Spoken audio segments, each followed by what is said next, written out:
What is up? We're back again at Run Pure Sports. Looking forward to a week 2 preview here with my guy, Ryan Harris. As always, just finished up week 1 of the NFL. Great to have football back. Bunch of ugly games, but super happy to have Ryan back on this week. Expert in football, won a Super Bowl with the Broncos like we talked about last week. He's the man. He gives us a great game plan football-wise. But he's also an expert in the mortgage industry.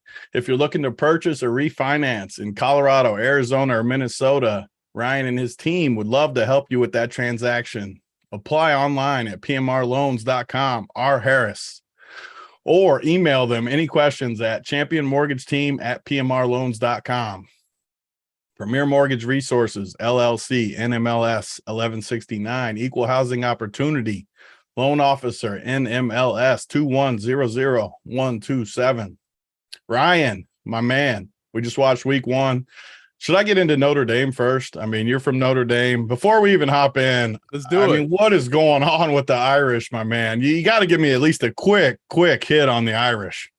Well, your belief and faith will be tested, right? They tell us that in each of the books that we read. And make no mistake, O-line it's been tough the last couple of games. The Notre Dame's offensive line has not played to the standard that I think Marcus Freeman and Harry Hiestand would tell you they did, that they need. And overall, defensively, they just cannot stop the run. And Tony, if you can't stop the run, you're going to continue to get the run. And Marshall was able to do it, made some key plays and big moments. And Notre Dame offensively has yet to have an offensive play that goes over 40 yards. So not as explosive as an offense so far, but I'm confident Notre Dame will turn it around here quickly.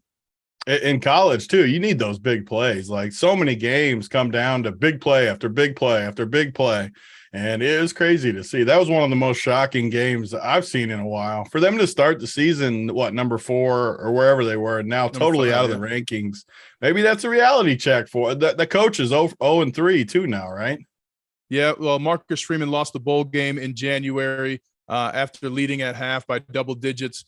And yes, they need the offensive big play. And the thing too, Tony, it's not just about having that big reception. You scare the crap out of a defense when you do that. And especially in college, half the guys on defense are hoping the ball doesn't go their way. So you have to maximize that pressure you put on a defense. And Notre Dame is still just working out the kinks. So they're going to bounce back, though. I like it. But let's hop in. First of all, week 1, bunch of football. Great to have football back. I loved it. I know you loved it. Even though a couple of our teams had a rough week, the Bengals and the Broncos. But just some initial takes. What did you see in week 1 that stuck out? Well, I believe, if I remember correctly, the teams that didn't play their starters in the preseason went 3-7. So I think you're going to see more teams next year play in the preseason because you saw a lot of fumbles. You saw a lot of missed tackles and things like that. It's so hard, Tony. Every single year, something about the game changes, and you figure that out in the preseason. And whether it's not playing your starters or everybody's focus is just in the wrong place, you have to be detail-oriented for 4 quarters or more to win in the NFL. And not enough teams did that. But I thought there were great performances, unbelievable offensive performance, especially the offensive line by the New York Giants. Who'd have thought? League-leading rusher Saquon Barkley had a heck of a day. He was hitting the hole like we saw those videos of him at Penn State. He is healthy. He is there to win. And Daniel Jones had one of the best accuracy ratings in the entire NFL week 1. And then you go to the defense, and my goodness, are the Los Angeles Chargers a handful. You got Khalil Mack returning to form. And even after 3 sacks, Tony, he said, I'm not happy with it. There's still room to improve. That is scary to hear. So a lot of things happened in week 1 and some great battles up front. Yeah, I mean, the Chargers, man, if they can stay healthy on that D-line, we've seen at least Bosa and Mack, like you said, I mean, just flat out dominant at times in the past. They look nasty. I'm super excited we're recording this on Wednesday, the Thursday night game this week, Chargers-Chiefs. It's going to be a great game. And the Giants, yeah, so Tennessee last year wins the 1 seed. They're known for their physicality. Derrick Henry running people over, dominating up front, not really throwing the ball all that much. And the Giants go in, I think it was like 13-0 or something like that early in the game. It looks like same old Giants, right? We're just going to get beat up. Tennessee's going to take it to us. And they come back behind the trenches and get that W to start the year. They've always been a talented team too. Who knows? Dable going in there, he was dancing with them. He's happy. I don't know. I like what I see with those Giants. What about my Bengals? I got to get a Bengal update. We talked last week about the line. I did hear Pro Football Focus only gave credit for 4 of the 7 sacks to the O-line. Just rust. Was it just rust? Because I'm still confident. I'm still confident in what they got up front. Well, TJ Watt holds, is tied for the single season sack record, right? That's a dominant player. He ended up leaving the game because of a partially torn pec. But one thing that Mike Tomlin is going to do is play stout defense. And those turnovers are a major focus for that cover 2 base defense. And you've got veterans on that defense as well. Minka Fitzpatrick getting a pick. And these two teams know each other. But the thing fans forget, Tony, is when you face a team twice a year, about your 3rd or 4th year, you know when they're going to what they're going to do. You have an idea of how they're thinking. And the Steelers just took advantage of that against the AFC defending champion Cincinnati Bengals. Yeah, I'm excited. I wanted to ask you too, as we get into the week 2 stuff, kind of some of the previews there. How long does it take you? Because it used to be I think there was when you played 4 preseason games and you'd play basically the full game, the 3rd one, maybe you'd get the 4th one off. But now that these guys aren't, I think it's 3 now, and they're not really playing at all, any of them. How long do you think it takes? 2-3 weeks to get into full game mode? You need about 7 or 8 drives, So one of the things I would do if I was a coach right now in the NFL, in that first game, I'd have my starters come out for 1 series, play the game, and then sit them down. And then the next game, maybe play them a quarter or a half to get that drive count up. Let's work on some of the things that we need to work on the week before. Prove to me you can do it, and then shut them down for the rest of the preseason. So I believe there'll be more teams playing their starters, even for a series, because it's just hard to replicate being out there, seeing what's different with the defense. And also a lot of half the teams are on the road, right? So you're all of a sudden you're going at practice and you're not maybe using as much sound as you should. You get into a hostile environment where the field's shaking and you can barely hear your quarterback and he's trying to audible and you can see that the clock's running down. I mean, that's Panic at the Disco right there. So you need at least 4 drives, in my opinion, to kind of get ready for the season, but 2 separate occasions. You need to go out there, fix the mistakes after the first one, and prove you can do it in that second run. I always hate the injury thing too, because now it's going over in basketball with the whole LeBron, all these Pro-Am games at the Drew and all these spots. These guys are athletes. You were an athlete. These guys want to play. These guys want to be ready for the regular season. If a couple guys get hurt, they're going to get hurt in training camp anyways when they're doing stuff. Injuries happen, right? Like you can't control it. You got to get ready for the games. If a basketball player is getting hurt in the summer, I'm okay with that. As crazy as it sounds, I want them playing basketball. I want them playing football. I want them ready for the games. It's almost a risk that I'm willing to take. But let's hop into week 2 since we got limited time with your expertise. What are some of the spots week 2 that we're going to target?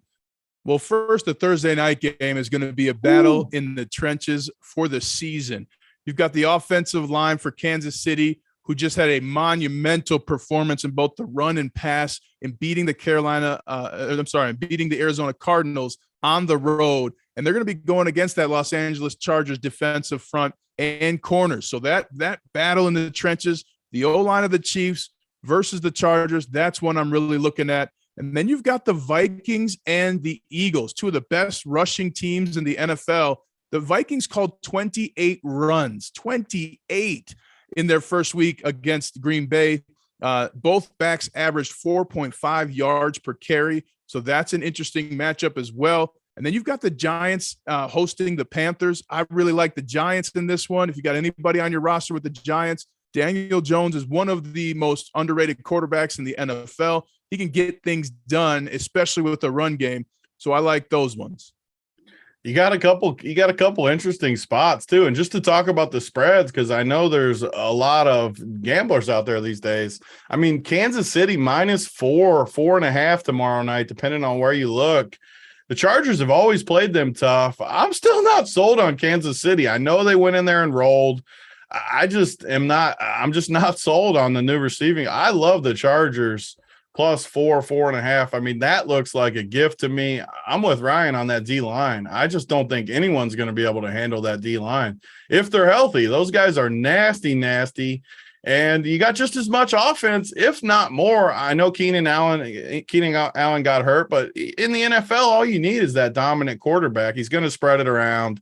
I love the Chargers getting the points. And you look at some of these other spots you brought up, Philly, Minnesota, both teams look pretty good week one. Minnesota looked dominant versus a Green Bay team that struggled. Only a 2.5-point spread there. I even sent a tweet out yesterday picking Minnesota at, I think, 24-1 to win the Super Bowl. I just hated how they were so run heavy in the past years. You talked about how they were dominant, but I think they can go both ways now too. They didn't have to last week because they were smothering Green Bay on the ground, and Green Bay could not move the ball at all on offense. But now they can go both ways. It used to just be they would run the ball, and they wouldn't have a backup. Now they can go both ways. They can jam it down your throat up front, and you got the best receiver or a top 3 receiver in football. No one can stop him, Justin Jefferson, to go crazy. And then the last game, the Giants-Panthers looks like a trappy line to me. The Giants come off a massive win, which we talked about, versus Tennessee. They're only favored by 2.5 at home versus Carolina, who, man, they lost a heartbreaker last week too. Baker brings them all the way back from a huge deficit just to get a 58-yard field goal jammed down the throat. But I don't know. So some interesting spots you bring up. You got a favorite spot this week, though? Like what if I had to get one offensive spot for a running game, what running game are you going to give me this week?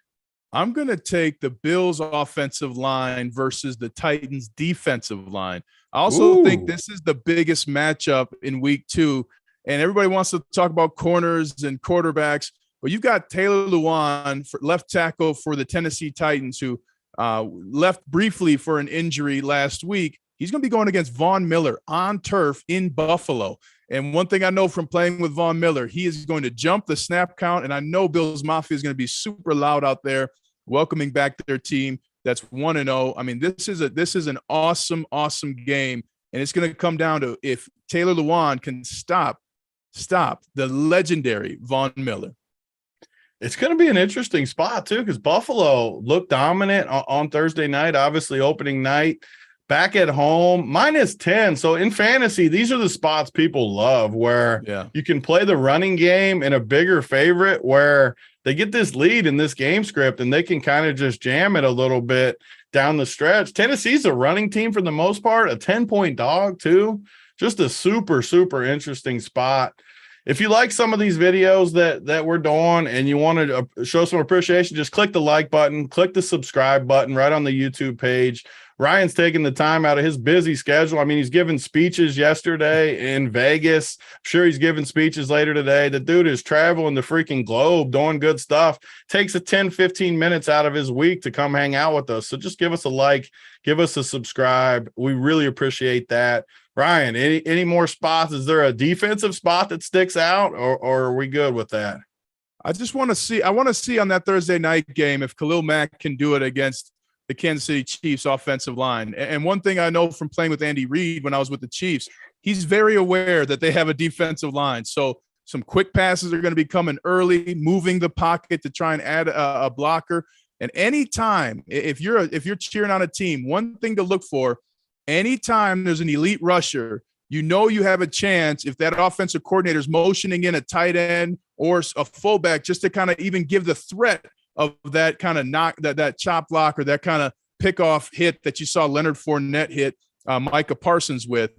You got to make those defensive ends think about something other than rushing the passer. And while I'm at it, Tony, the Tampa Bay Buccaneers, that was a phenomenal performance by their offensive line. Leonard Fournette ran it so well that Tom Brady just waited until the defense was in man and would check to a pass. I mean, they are rolling just week one, but we'll find out what happens. Brady's the cheat code, man. You just can't find anything that catches him off guard. And I don't know, another thing, just because you brought it up when you're talking about that game tomorrow, Andy Reid never loses when he has time off, which last week, obviously, first game of the year, he can game plan forever. I always love Kansas City and those. I love the Chargers. I want people to realize that, because I don't know. I think we might see a few holes. Do you think the Chargers get it done, or am I crazy here? I'm telling you, and I've said it before, I think Justin Herbert's one of the best quarterbacks, and he is the best quarterback I've ever seen. I mean, he reminds me a lot of John Elway, Joe Montana. He's got a huge arm, and he throws with confidence. You'll see it whiz by safeties. They don't even have a chance. Corners too. So I love what Justin Herbert does. He stands in there, and that offensive line, it's going to be a big, big test.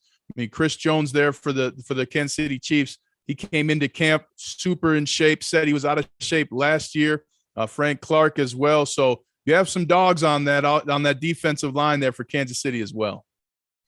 Awesome stuff. I'm excited for week 2, and kind of as we get into the season, I think these videos will get more and more interesting, because we'll see developments with injuries, guys stepping in different spots that we can take advantage of. So thanks as always for coming on, and thanks everyone for watching. Where can they find you, Ryan? Check me out on Instagram at RyanHarris_68. Check me out on Tony's Twitter. Does a great job with Run Pure Sports, putting that content out. And always find me on Twitter at Salams_from_68. Got to send them peace. You know what I'm saying, Tony? Got to send peace out there in this world. Always got to have that good mojo. I believe in that stuff. And that's one of the reasons I love you and talking to you about football. It's all about good mojo. You can find me on Twitter at Big T44DFS and at Run Pure Sports, where we have content for every sport. So thanks for hanging out, watching this, and let's crush it in week 2. See you guys next week. Love joining you, Tony. Thank you.